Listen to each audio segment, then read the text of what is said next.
Kitabu cha Nahumu ni mlango wake ni wa kwanza na mstari wake ni mstari wa 9, na hapo ndo tutapata ujumbe wa mahubiri yetu ya leo.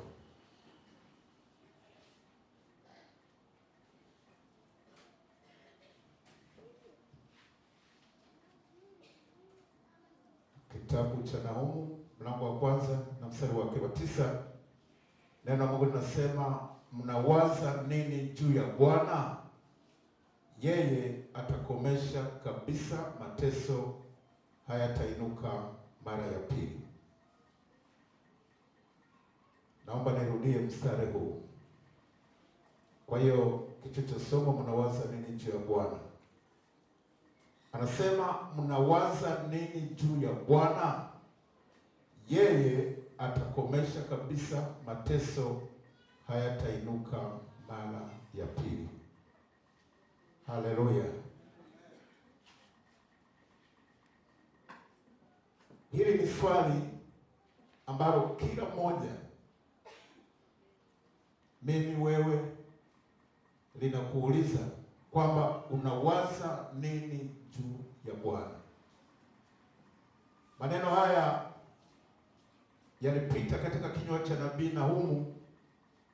Mungu anapitisha neno lake kwa wana wa Israeli ambao walikuwa wamefika mahali ambapo wanawaza juu ya shida walio nayo,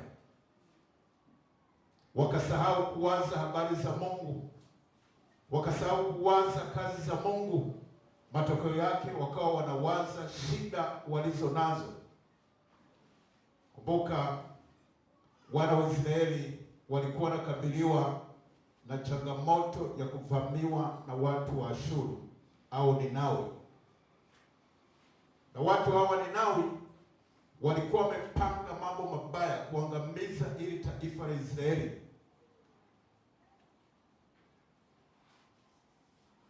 Lengo lao lilikuwa ni kuangamiza hili taifa la Ninawi. Walikuwa ni watu ambao ni wakatili sana. Ndio maana kama mnakumbuka, hata nabii Yona alipoambiwa aende kule, alikataa kwenda kwa sababu ya uovu aliokuwa na ujua huko Ninawi. Inasema hawa watu wakawaza mateso, wakawaza hapa tunafanyaje. Kwa hiyo hawakuwaza habari ya Mungu tena. Ndipo Mungu akashusha neno lake kupitia kinywa cha nabii Nahumu akasema, mnawaza nini juu ya Bwana? Yeye Mungu atakomesha mateso, hayatainuka mara ya pili. Bwana Yesu asifiwe. Inawezekana tuko leo, inawezekana na sisi tunawaza. Unaposikia kuwaza, maana yake ni mipango gani ulionayo? Je, unamhusisha Mungu? Inawezekana tunawaza changamoto mbalimbali ambazo tunakutana nazo. Inawezekana ni magonjwa, unawaza tu hayo.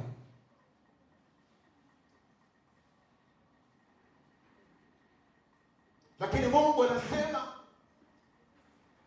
anasema yeye atakomesha mateso, hayatainuka mara ya pili, kama utabadilisha kuwaza kwako. Sema amen. Kama utabadilisha mawazo yako unayowaza, Biblia inasema mateso unayowaza hayatainuka mara ya pili, atakomesha. Washuru walipanga kuliangamiza taifa hili la Wanaisraeli, lakini Mungu akapanga kuokoa. Haleluya. Leo swali liko kwetu, tunawaza nini juu ya Bwana? Inawezekana mwaka 2025 umewaza labda kuoa kama ni kijana, au kuolewa, au kuongeza mradi, unafungua duka lingine, au unajenga nyumba nyingine, au unafuga mifugo, au unafanya chochote. Lakini swali, katika mambo yote tunayopanga, unawaza nini juu ya Bwana? Katika mipango ulionayo, katika ratiba ulizo nazo, je, Mungu anahusika katika hayo? Ni lazima ufanye review, uangalie kama kweli ninachopanga na Mungu anahusika. Vinginevyo unaweza kufika mbele ukagonga ukuta. Haleluya. Bwana Yesu asifiwe. Anasema yeye atakomesha mateso, hayatainuka mara ya pili. Tunawaza nini juu ya Bwana? Tunawaza kufanya nini juu ya Bwana? Hebu tuangalie aliyewaza vizuri juu ya Bwana. Nini kilichotokea? Tuangalie kitabu cha Samueli wa pili.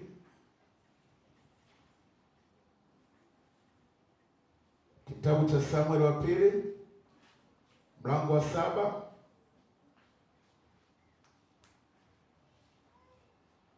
Na mstari wa kwanza. Tutaanzia pale.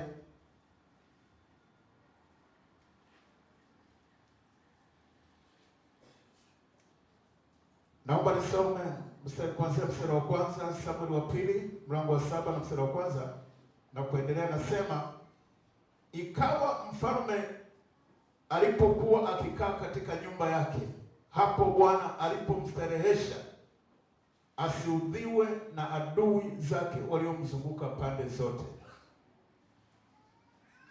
Mfalme akamwambia Nathani nabii, angalia sasa, mimi ninakaa katika nyumba ya mielezi, bali sanduku la Mungu linakaa ndani ya mapazia.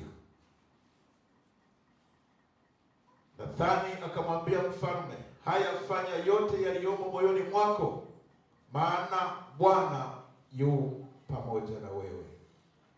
Haleluya. Mfalme Daudi, Biblia inasema alipokuwa amekaa,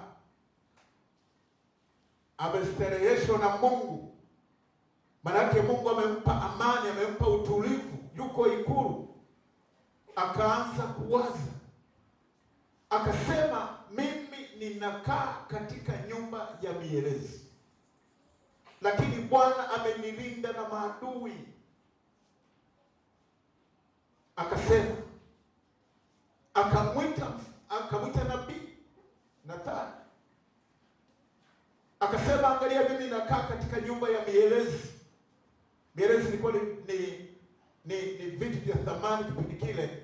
Leo tungesema nyumba za marumaru na mambo mengine ya thamani. Akasema, lakini sanduku la Bwana linakaa katika mapazia. Haleluya! Anawaza kwa habari ya Bwana kwamba mimi maisha yangu yako vizuri, yako juu, lakini huyu Bwana aliyelifanya niwe hivi, akasema sanduku la Bwana linakaa katika mapazia. Mahema, Biblia zingine zimeandika mahema. Inawezekana Biblia yako ikaandika hema, lakini Biblia yangu inaandika pazia.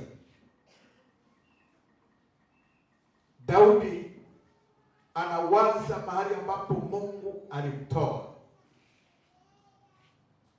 Daudi amefika mahali anafanya tathmini, anawaza mahali ambapo Mungu alimtoa. Ndio maana yako maandiko, kile kitabu cha ile Zaburi ya 116 mstari wa 12, Daudi anafika mahali anasema, nimrudishie nini Bwana kwa wema wake alionitendea. Daudi anafika mbali, anawaza kwa habari ya Bwana. Mstari wa 4, mstari wa 3, Nathani akamwambia mfalme, haya fanya aliyomo moyoni mwako, maana Bwana yu pamoja na wewe. Daudi anamwambia nabii, anasema mimi nakaa katika nyumba nzuri, lakini sanduku la Bwana linakaa katika mapazia. Aliona upungufu, aliona haja ya kufanya kazi ya Bwana, na sadaka nzuri ni ile ya kusukuma kutoka moyoni. Amen. Hiyo ndio sadaka inayopata kibali, hiyo ndio sadaka inayokubalika na Mungu. Hiyo sadaka ndio inayosema mbele za Bwana, itoke moyoni.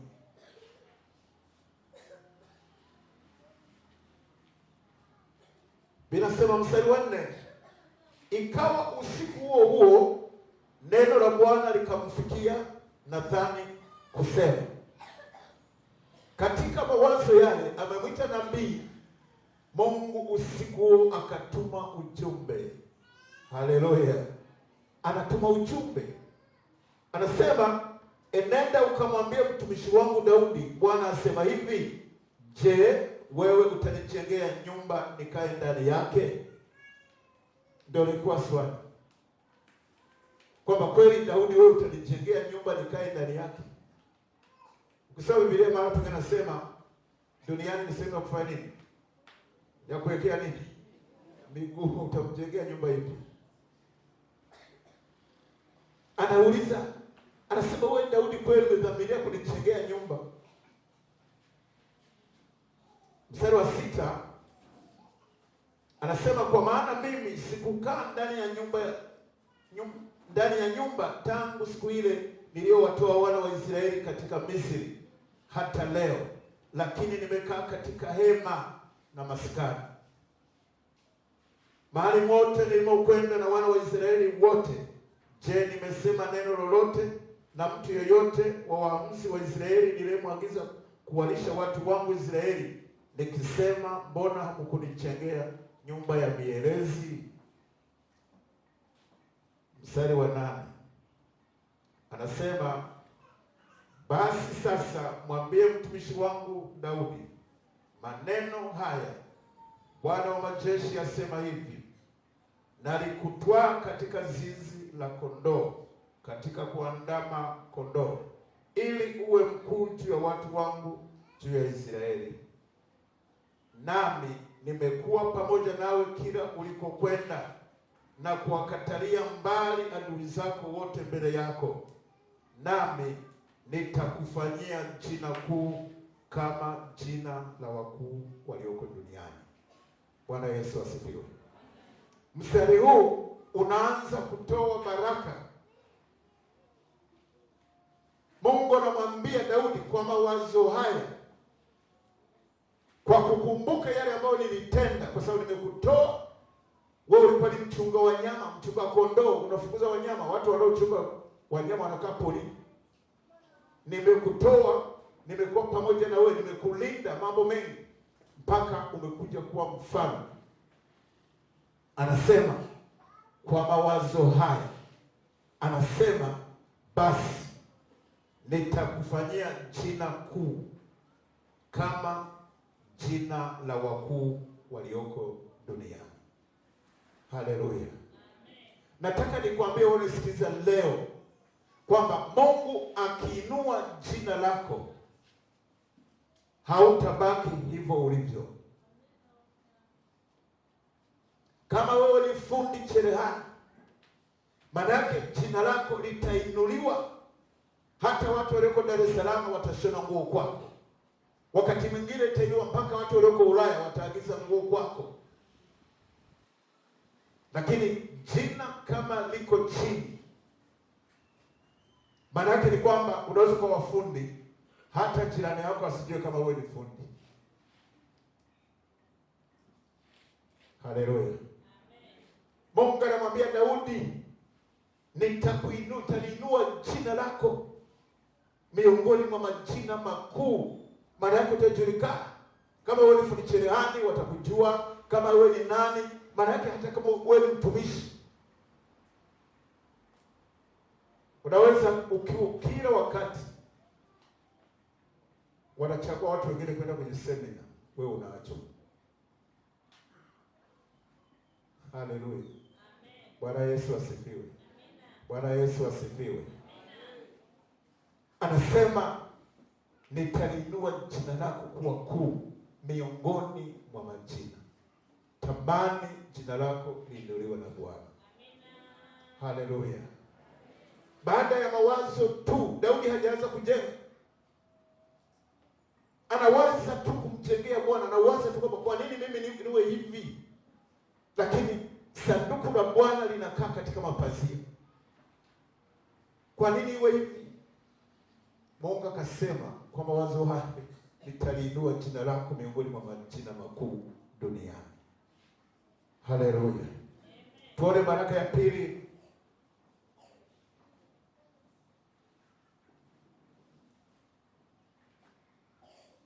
Baraka ya pili natoka mstari wa 10. Anasema nitawaagiza mahali watu wangu Israeli, nami nitawapanda wapate kukaa mahali pao wenyewe, wasiondolewe tena, wala wana wa uovu hawatawatesa tena kama hapo mwanzo. Anazungumza habari ya wana wa uovu, kwamba hawatakutesa. Tunaposema wana wa uovu ni pamoja na magonjwa, ni pamoja na vita unaokutana nayo. Anasema wana wa uovu hawatakutesa tena. Maana yake Mungu atakuzunguka pande zote. Atakuzunguka pande zote. Na hii ni kwa sababu umewaza vizuri juu ya Bwana. Na hii ni kwa sababu umewaza kwa habari ya kufanya kazi ya Mungu tu. Anasema wana wa uovu, wanaoharibu maisha ya watoto wako, wanaofuatilia ndoa yako, wanaofuatilia biashara yako, uchumi wako, elimu yako. Anasema wana wa uovu hawatakutesa. Maana Mungu ataweka kinga, ataweka kizuizi, atazuia.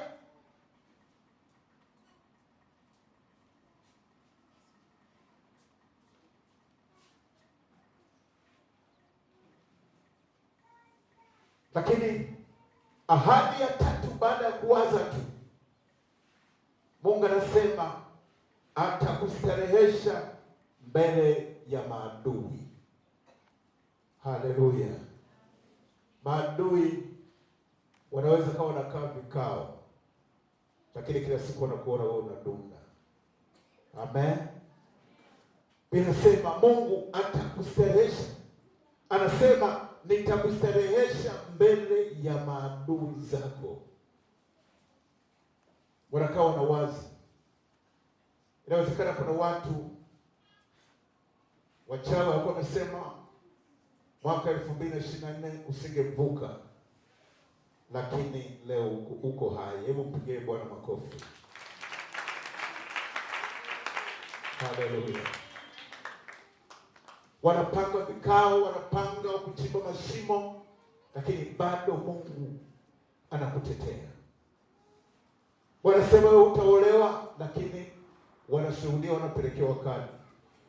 Haleluya. Bwana Yesu asifiwe. Huyo ndiyo Mungu. Ukimwazia vizuri, Mungu atakufanyia mambo makubwa. Ndio maana aliwaambia wale wa Israeli, anasema mnawaza nini juu ya Bwana?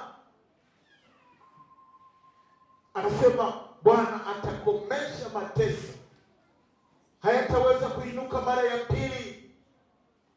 Acha kuogopa changamoto. Unachotakiwa kufanya ni kuwaza kwa habari ya Bwana, kwamba huyu Bwana nifanye nini katika utumishi, nifanye nini. Kila wakati usiwaze mambo yako peke yako. Mambo ya kwako yawe namba 2, lakini mambo ya Mungu yawe namba 1. Yakiwa namba 1, utaona mkono wa Bwana ukikutetea. Yakiwa namba 1, Mungu atakulinda. Lakini wakati tunasahau, mambo yetu yanakuwa ni namba 1, tunakuwa busy. Wakati mwingine hata katikati ya wiki, labda kwa muda katikati ya wiki hawaji, wanakuja wachache sana. Haleluya. Kuna makanisa mengine ukiingia Jumatano kwenye mafundisho, unaweza kufikiri kusema hili ndio kanisa leo kutanalo Jumapili, au watu wote wamehamishwa kabisa. Haleluya. Mungu ya kuinua na subiri, unawaza nini? Tumekuja kwenye harambee ya leo kwa ajili ya kuhamasisha fedha kwa ajili ya Injili, kueleza neno la Mungu. Lakini unakuta kuna mtu yeye alishawaza kwamba mimi kila nikienda kwenye harambee ni shilingi 1000. Ndugu, nataka nikwambie, unatakiwa ubadilike. Nataka nikwambie, ukitaka kuona mkono wa Bwana, naomba ubadilike, usitembee na mazoea. Mungu hazoeleki, usimwekee mazoea kwamba lazima ni hivi, hapana.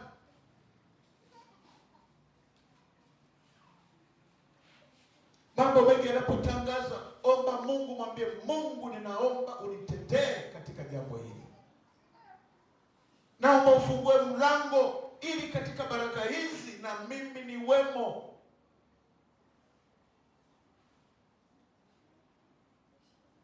Mwingine anasema sadaka zimezidi. Haleluya.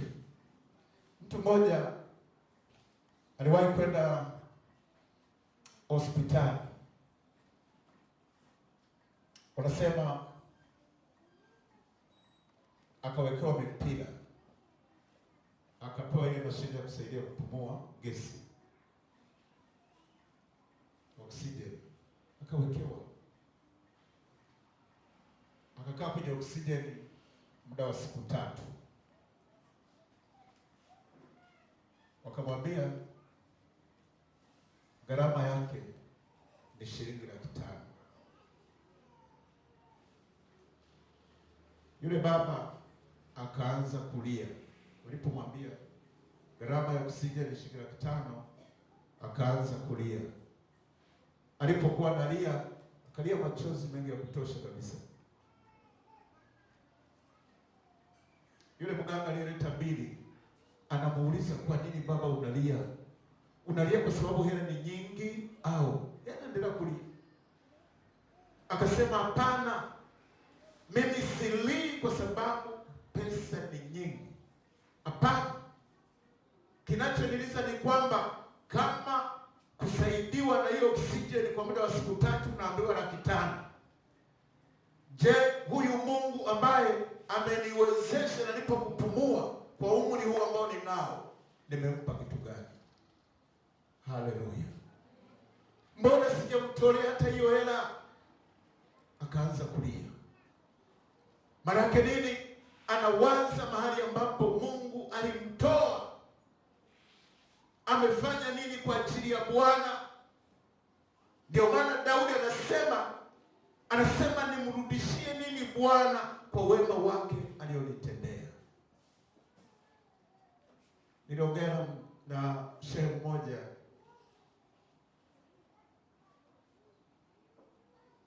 ni rafiki yangu,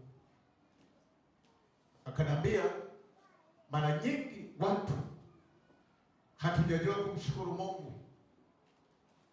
Na kwa nini hatumshukuru Mungu? Shehe, hao wenzetu unaruhusiwa kuongea nao na kuchukua yale mazuri, yale mabaya unauachia. Bwana Yesu asifiwe. Sio kwamba kila unachosema chote ni kibaya hapa. Usitengeneze yale chuki kabisa ukazuia kuweka ukuta. Yako mengine yanachinga na mengine yanabomoa. Sasa yale yanabomoa unakanyaga, yale yanayojenga unatembea nayo. Akasema tatizo la watu kushukuru Mungu kisawasawa ni kwamba watu wanaangalia mbele. Yaani anasema ukitaka kumshukuru Mungu vizuri, hata leo unatakiwa ugeuke uangalie ulikotoka, ulinganishe na hapa ulipo leo, ndipo utamshukuru Mungu.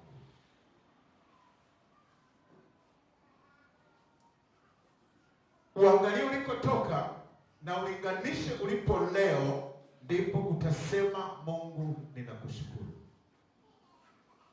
Ndio maana Daudi anaangalia mahali anapoishi, anaangalia na eneo alikotoka, akasema Mungu nikurudishie nini?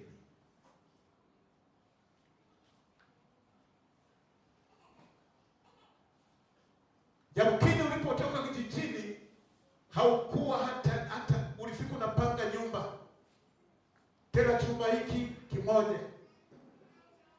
Leo na bangaro.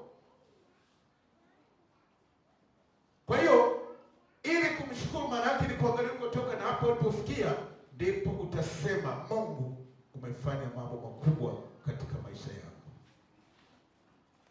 Mara nyingi akasema hivi, watu watumshukuru kwa sababu mimi naangalia hapa nilipo, naangalia mbele yangu.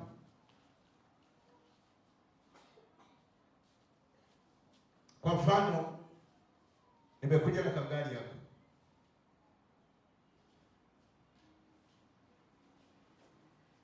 Nikiangalia nyuma nitasema Mungu nakushukuru kwa sababu huko nyuma nilikuwa sina basikeli, nimefika kwenye hatua ya gari.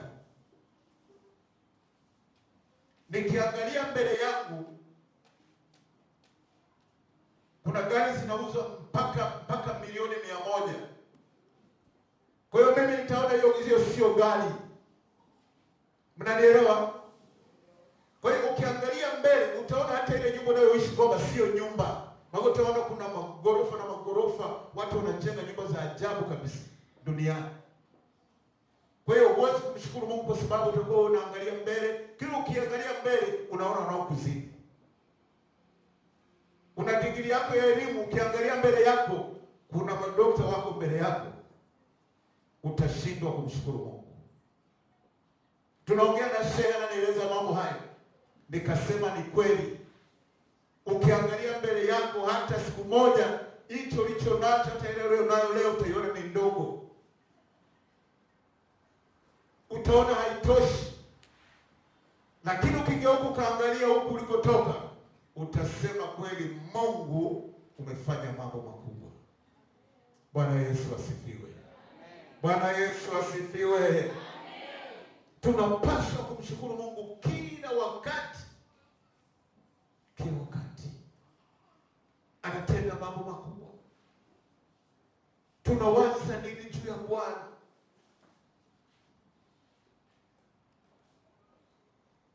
Yale ambayo Mungu amekutendea.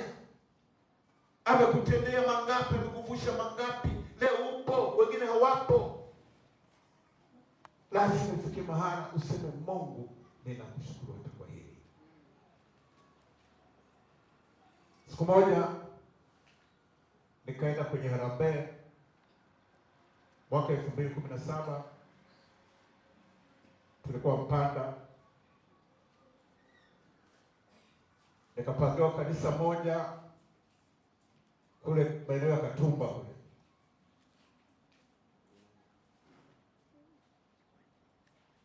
Kanisa moja linaitwa Ndui. Mzee Nora, watu tunaenda wote, si walishakupa. Haleluya. Nikaenda kule, nikafika, ilikuwa harambee ya taifa, kipindi kile bado zipo. Nikafanya semina siku ya kwanza, siku ya pili, siku ya tatu na siku ya nne nikaendesha harambee.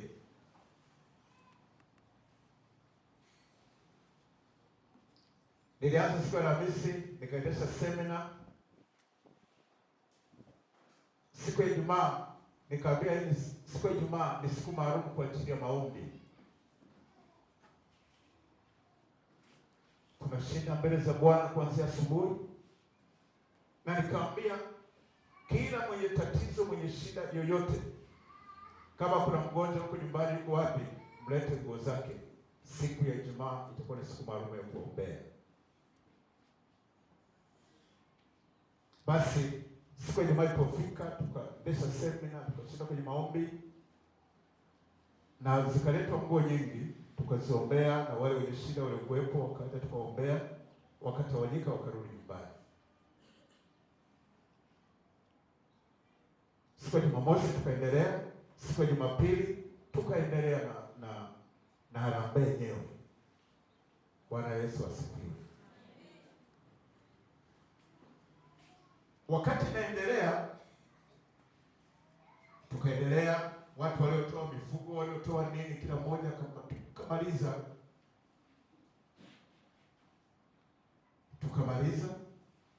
Tukanani mifugo ambao walitoa, na tulikuwa na safari ya kuelekea Mbeya. Basi tulipomaliza, kila mmoja akatawanyika, na nilikuwa nimewapa namba ya simu pale. Kila mmoja akatawanyika. Alipotawanyika, basi tukabaki na mchungaji. Ilipofika saa 4 za usiku, mchungaji ananiaga, sema, mchungaji, sasa naomba nikuache upumzike, ili nitakuja kuchukua asubuhi, ili nikupeleke kwenye gari ili uweze kuwahi wenzako kuelekea Mbeya. Nikaambia sawa. Wakati na mwaga amefika mlangoni, nikaona simu inaita. Basi ile simu nikapokea. Nilipopokea, yule baba akanitambulisha, akasema, mimi ni mshirika wa kanisa la Ndui hili ambalo ulikuwa unafanya harambee siku ya leo. Akasema, nikamwambia unasemaje? Akasema hivi, tumefika nyumbani, Roho wa Mungu ameendelea kutushika kwamba kile tulichofanya hakilingani na mambo ambayo Mungu ametutendea. Saa 4 za usiku. Nikamuuliza, kwa hiyo unasemaje? Akasema, mimi nilitoa, ulipofika kwenye kiwango cha shilingi 10,000, nilitoa shilingi 10,000. Lakini Roho wa Mungu ameendelea kusema na mimi na mke wangu, ikaonekana kabisa kitu kilichofanya hakilingani na mambo ambayo Mungu ametutendea. Kwa hiyo unasemaje? Akasema, sasa ndani ya moyo wetu, mimi na mke wangu tumejisikia kutoa nguruwe mkubwa katika zizi letu. Saa 4 za usiku, harambee tulishafunga saa 8 na kila kitu tulishafunga, hivi ni swala kuondoka. Nikamwambia, sasa uko wapi? Akajaribu kunielekeza, basi ikabidi kabla basi subiri nimuite mchungaji. Mchungaji alikuwa hajaenda mbali, nikamwita. Nikamwambia, pastor, rudi. Nikaambia ongea na huyu. Ana jambo jema. Akaongea naye, akamwelekeza mahali alipo na wakakubaliana kwamba kesho asubuhi saa 2 tuwe tumefika. Ile tukachukua ile nguruwe na ile nguruwe auzwe. Kwa mchungaji kwa sababu anajua wateja wengi, akawapigia simu wateja kwamba tukutane eneo fulani, mtaa fulani, kuna nguruwe atakuwa anauzwa pale.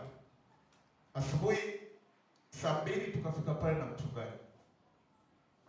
Tulipofika tukamkuta mama, baba yeye ameshaondoka. Akasema, akafungua zizi, akasema nguruwe ambaye tumekubaliana, Roho Mungu anasema na sisi ni huyu. Alikuwa ni nguruwe ambaye ni dume mkubwa kabisa, na akaitwa yule mteja. Yule nguruwe tukamuuza shilingi 2,500. Bwana Yesu asifiwe. Yule mama akasema hivi, mpaka tumekuita, kuna muujiza ambao umetokea katika familia yetu ambao tumetembea kila eneo, hospitali zote ulikuwa hujatokea. Nikamuuliza muujiza gani? Yule mama akasema hivi, siku ya Alhamisi uliposema kwamba tulete nguo za watu wenye shida, wagonjwa wa kuzombea, anasema nina mtoto wangu ambaye ni wa kiume, ana miaka 8 sasa. Anasema akiwa na umri wa miaka 2 alishikwa na ugonjwa wa ngozi, akawa kila muda yeye anawashwa, anajikuna. Anasema huyu mtoto tangia akiwa na miaka 2 hakuwahi kulala usingizi wa masaa 2.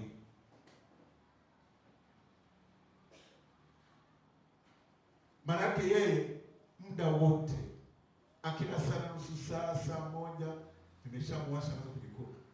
Anasema tumetumia dawa zote, tumetembea hospitali maarufu hapa nchini. Akasema tumeenda KCMC, tumeenda Muhimbili, tumeenda Usheleloni, labda ni kansa, tumeenda Bugando, hospitali zote. Unaweza kuwa anasema labda pelekeni kwenye kwa bingwa fulani, tunaenda. Anasema mpaka tukaamua kunyosha mikono. Anasema mtoto mpaka sasa hivi anasoma darasa la 2, lakini maisha yake ni ya kujikuna kila wakati. Anasema sasa ile Ijumaa, anasema yule mama, anasema nilileta t-shirt yake na kaptura. Anasema baada ya maombi, na mimi niwaambia hizo nguo sivae mtu yoyote, wavalisheni wenyewe wenye nguo zao. Anasema nilipofika nyumbani, alipomaliza kuoga, tukamvalisha hizo nguo, nikamwambia uvae hizo nguo. Baraka ni Ijumaa kwa Jumamosi. Yule mama anasema hivyo, anashuhudia, anasema alipovaa zile nguo akaenda kulala. Yule mama anasema mimi na kawaida kuamka saa 12:30 au saa 12 kufanya usafi. Na anasema kila wakati nikifungua mlango tu na mtoto ameshatoka, kwa sababu hana usingizi. Baraka anachoka kulala, anaona bora atoke nje ili angalau anyoshe viungo. Anasema siku hiyo nikafungua mlango, nikafanya usafi mpaka saa 2, bado kijana hajaamka. Anasema nikaanza kujiuliza, mbona kijana wetu sio kawaida kulala kama hivi? Ngoja nikaone kuna nini kimetokea. Anasema nilipoingia ndani nilikuta kijana wetu yuko na koroma. Baba yake akasema mwache usimwamshe. Anasema yule mtoto alikuja kuamka saa 3:30. Anasema nikakaa naye nikamuuliza, vile vinavyokuwasha vimekuwasha leo? Anasema havikuniwasha. Yaani sikusikia mwasho mpaka sasa hivi, sikia mwasho wote. Bwana Yesu asifiwe. Ile familia, yule mama wakaja kanisani, ni Jumamosi, semina inaendelea. Wakaja kanisani, tukaendelea na semina. Semina ikaisha, wakarudi nyumbani. Wanamuuliza yule mtoto, vipi? Ule mwasho wako unaendelea? Anasema sijawasha wala sisikii chochote. Hiyo ni jioni. Ile wakalala. Yule mtoto akakengea usiku, kalala. Asubuhi wanaamka, wanakunywa chai, wanamuuliza vipi, hali ya mwasho ikoje? Akasema sijasikia chochote mama. Bwana Yesu asifiwe. Ile familia wakaja kanisani, wakamwacha mtoto katika mazingira hayo. Walipomwacha katika mazingira hayo, ndipo ilipofika hatua ya kutoa, yule baba kainuka katika viwango vya shilingi 10,000.